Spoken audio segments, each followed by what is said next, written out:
Hi, everyone. It's Rio again. So before I introduce our first panel and our first moderator, I know that there are some issues with the platform. I think we broke the internet, everyone.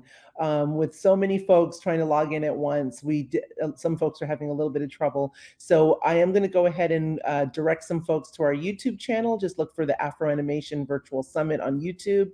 We also have a Facebook link. But if you hold tight. We will absolutely fix the issues. We are troubleshooting right now. But in the meantime, we have an amazing panel backstage ready for you. Please let me welcome our moderator, Stevie Carter, who is from Netflix, and she's going to do a phenomenal job introducing this panel. Thank you so much. Hello, everyone. Good morning, good afternoon, good evening, depending wherever you're watching from in the world. This is AfroAnimation 2.0. And welcome to Developing Original Animation Series and Movies. Before we jump in, we just want to thank two AfroAnimation sponsors today, Nickelodeon and Mainframe. So thank you so much. My name is Stevie Carter. Thank you, Rio. And I am a production executive at Netflix, and I oversee development for our animated features. And I'm so excited to talk to our impressive panelists for the discussion today. We only have 30 minutes, so I want to get right into it and start with our introductions. So I'll bring them in one at a time. So first we'll start with Latifa. She'll come in. Hi. Hi, Latifa. Nice to see you. Good morning. Tell us a little bit about where you are today and what you're working on. Oh, wow. Today I'm at home, but I'm going to be over at Paramount in the next hour. I am overseeing movies for both Nickelodeon Animation and Paramount Animation, and I am working on 1,000 things, originals and, our legacy IP. So I am busy. Yeah, we'll have a lot to talk about then. That's great. Yeah. Great. We'll go ahead and bring in our next panelist, Greg. Hi, Greg. Tell us a little bit about where you're at, Greg. Oh, and you're on mute. Oh, there we go. Is that better? Yes, it is. Okay, I just have to press the button. So I work for a Canadian studio, but I am in fact based in Los Angeles. We also have a business development person down here. So I oversee our original content for older kids and families. So basically anything that's not preschool, and find the projects, develop them, executive produce them, and then hope they hit an audience. So right now we actually just released Team Zenko Go on Netflix, which is a show I developed and executive produced in partnership with DreamWorks. And then coming in June is the Guava Juice show on YouTube, which is one of my favorite projects that I've worked on. I'll probably talk a little bit about it, but that's about it. Just trying to find great projects and, show buyers things that they don't know they want until we bring it to them. Amazing. Great. Thank you, Greg. And last but certainly not least, he has been here before. Carl, welcome back to AfroAnimation. What have you been up to? We've met before, but I'm excited to see you. Yes. Thank you for having me. Glad to be here. I'm Carl Reed, co-founder of Lionforge Animation and Lionforge Comics. Been doing a lot over the last year since I last spoke with you guys.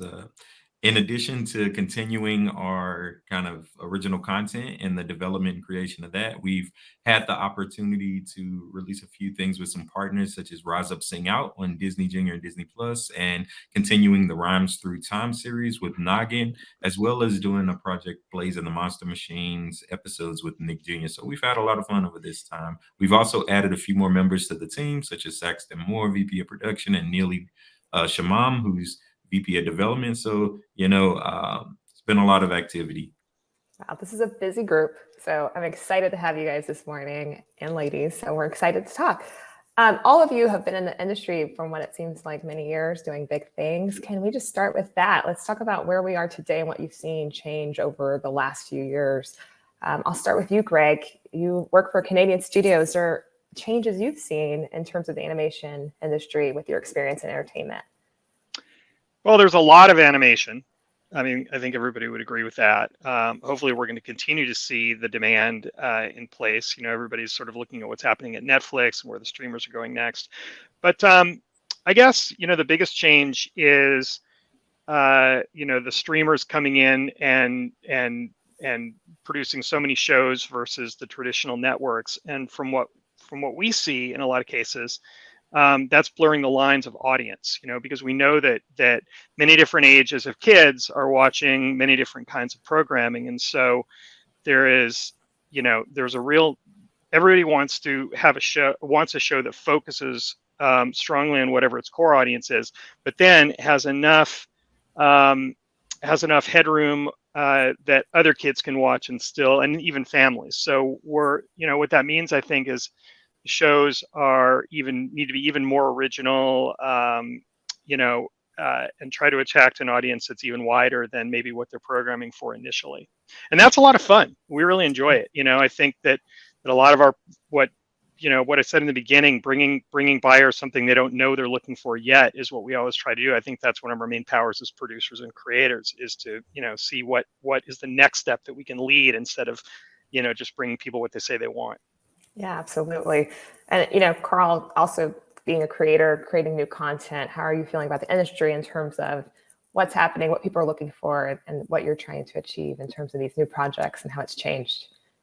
I am so excited about the state of the industry. And while it has its challenges with the influx of folks entering the market, I think it's actually a super positive thing, because more than ever, we have so many perspectives coming from everywhere, and people that are a part of, that have just joined up with the big studios like a Netflix and like a Disney and things like that. So there's more of an understanding of some content that may be innovative and new content. And there's more of a understanding that audiences want this. So when we can directly hear that feedback and have it resonate, and how it resonates with them immediately, I think we don't have to convince buyers as much when the community is convincing them for us.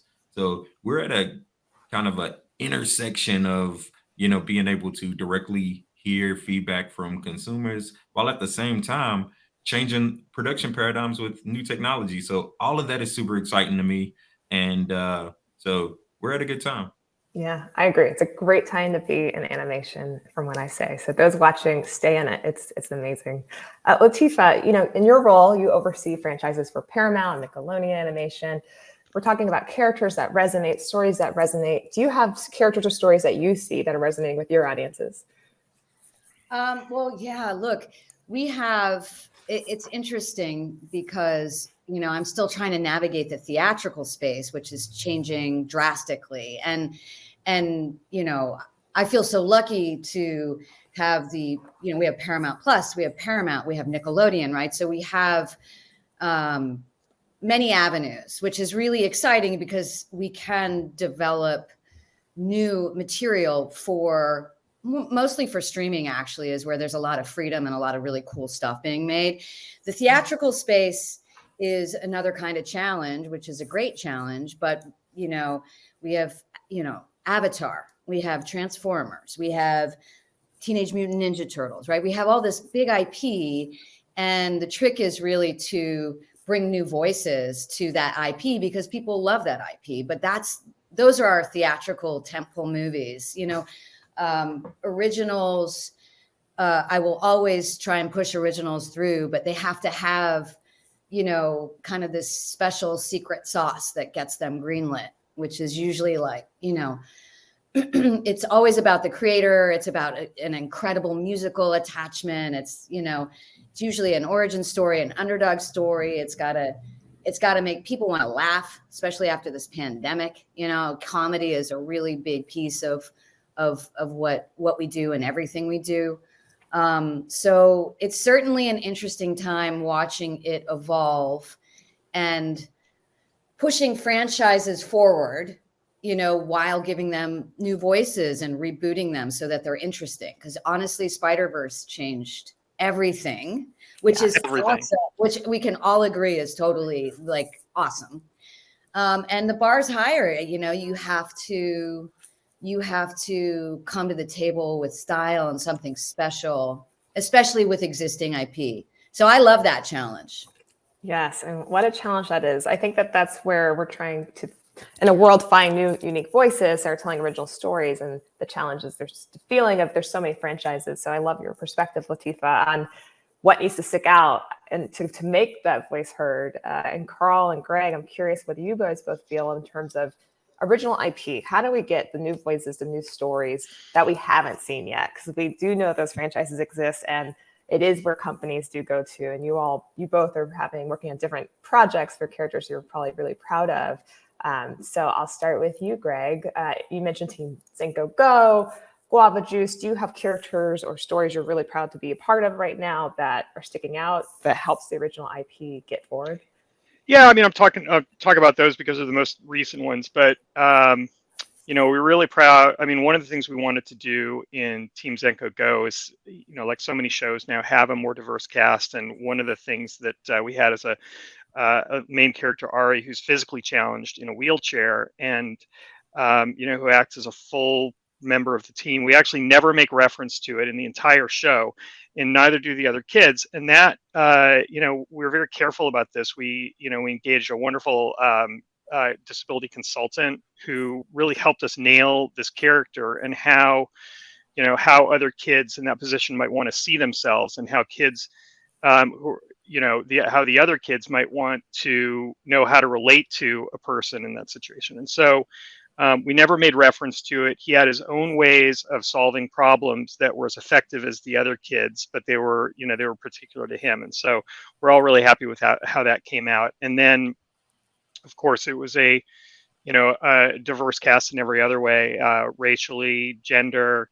And, I think like most studios these days, we're very careful to cast our voice actors in a way that matches the characters.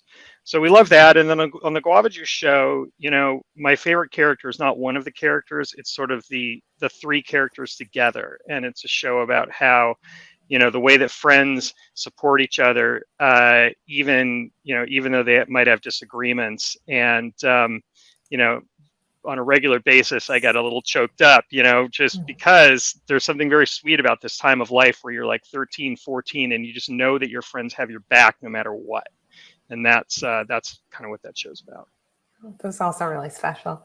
And Carl, I know you really focus on Black protagonists, Black stories. Can you talk a little bit about your work at Lion Forge and what you guys are doing and how those characters really resonate? You asked the question about the, how do you match up against this big franchises and huge IP and sequels and spinoffs? And I think like I said before, we're at a time where you have some advantages over huge monoliths such as Disney's and Warner's and folks like that, because they have a huge ship to turn while you're smaller and nimble. And so I would say in a lot of respects, this is one thing that we do. We try to use our size to build authentic relationships and authentic kind of become authentic parts of the community in certain ways that the big guys can't, or it will take a long time for them to do given their scale and scope.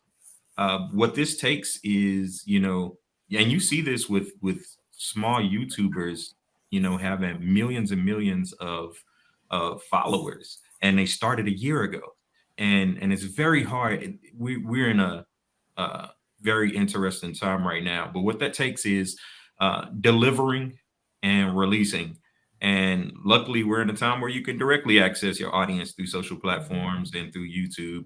And at that point, buyers will come knocking on your door at that point. And or when you take a new idea, you can match it up against something that's been out for 30 years, or you can show that traction that makes a buyer trust the investing, 40 million bucks or 20 million bucks in your project versus, continuing something that they know was a success in 89, right?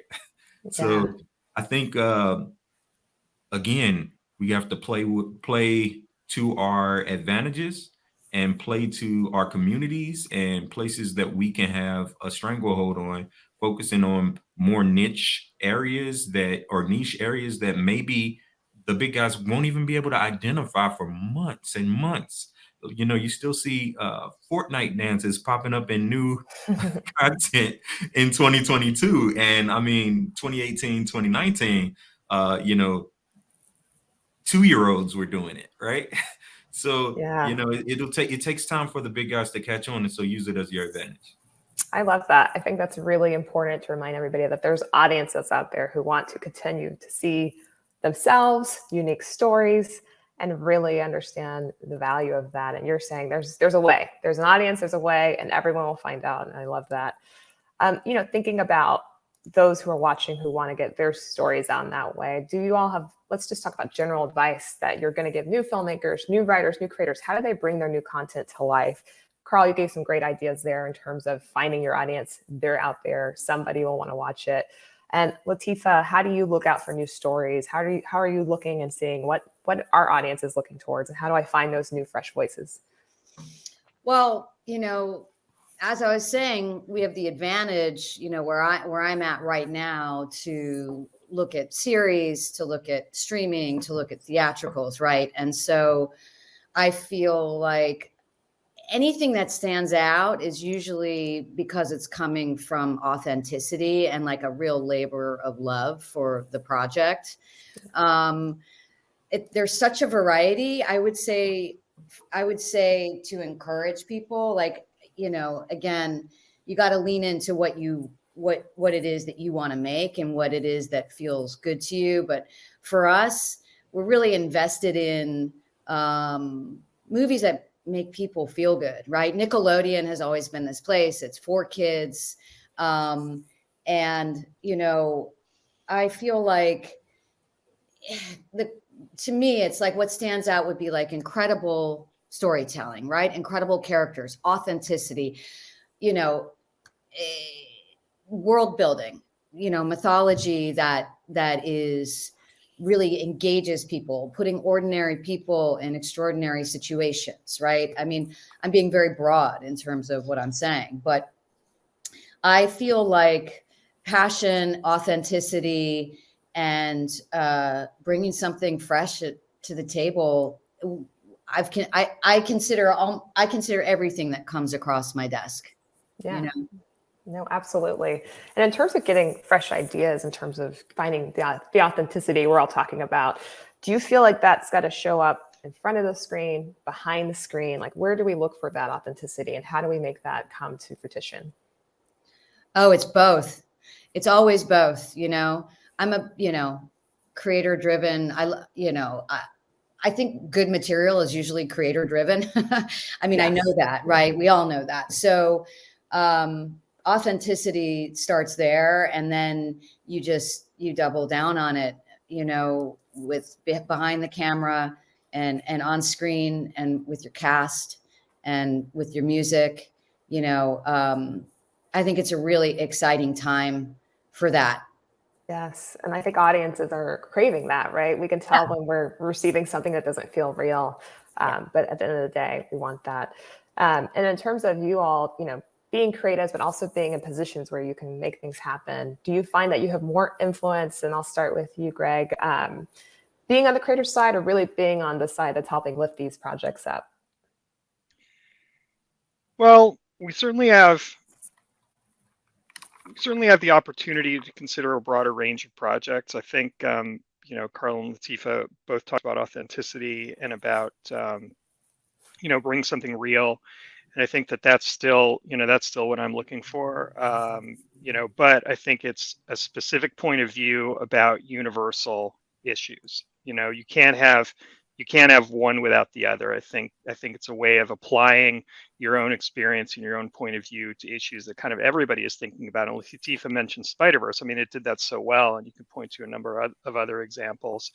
But that's really I think where the best stories are coming from. And I love a creator who will come in and not say, here are the five ideas I'm working on. What do you like?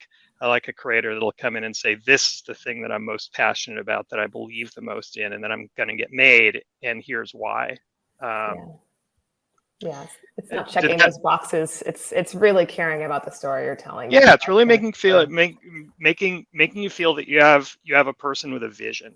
because ultimately, like I'm not there at 2 a.m. when the draft is due, and you have to make decisions, and you really just have to, you have to believe in what you're doing. Yeah, absolutely. Well, we have an audience watching this, and we have some questions popping through, so I'll bring one through. Jared Melvin asks, if you are a creator with original IP, how do you get your IP seen by the pros who need original IP? Carl, you brought up some great ideas, but I'm curious if you've had a very direct response for Jared in terms of his question. It can oftentimes be very hard, especially as distributed as everyone is. You might be in Minnesota and have some content that you want to create. You might be in Japan, right? And you want to reach, someone in Hollywood. I think the key is to, and I'll go back to it, reach out to your community and reach out to a direct audience, because in the old days, there was this listen to my demo kind of path to success, where you create a prototype and you show them, and they love it. You build it, and they will come. But it's no longer that way.